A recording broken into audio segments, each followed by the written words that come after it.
বতৰ বিজ্ঞান বিভাগৰ সতৰ্কবাণী ক্ৰমাৎ বৃদ্ধি পাব ঠাণ্ডা ৰাজ্যৰ ৮খন জিলাত আছে বৰষুণ পৰাৰ সম্ভাৱনা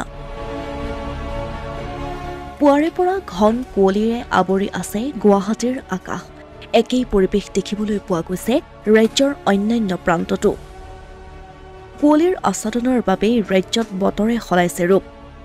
ইয়াৰ মাজতে বতৰ বিজ্ঞান বিভাগৰ সতৰ্কবাণী ৰাজ্যৰ ১৬খন জিলাত বতৰ বিজ্ঞান বিভাগে জাৰি কৰিছে য়েল্লো এলাৰ্ট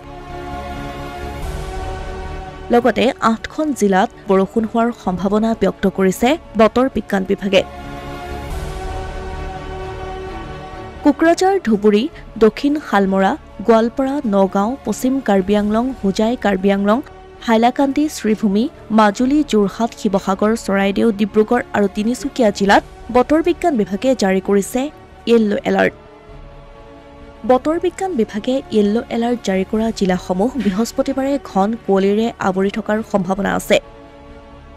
বিভাগটোৰ মতে মাজুলী লখিমপুৰ ধেমাজি তিনিচুকীয়া ডিব্ৰুগড় চৰাইদেউ শিৱসাগৰ আৰু যোৰহাট জিলাত শুকুৰবাৰে বৰষুণ হোৱাৰো আছে সম্ভাৱনা